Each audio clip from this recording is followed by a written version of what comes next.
Hello and welcome.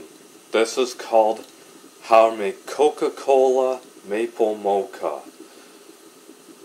Just gotta check to see if the coffee is perking.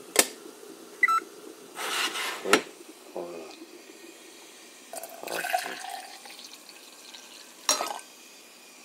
And then put in the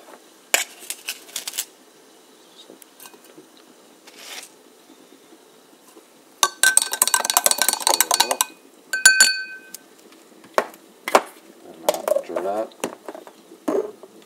you add in the milk,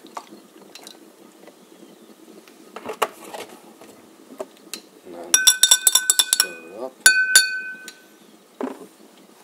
And after that, you open up this can of Coca Cola and you pour it into this cup.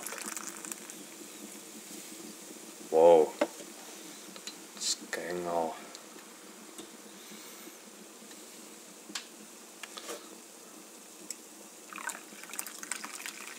Okay.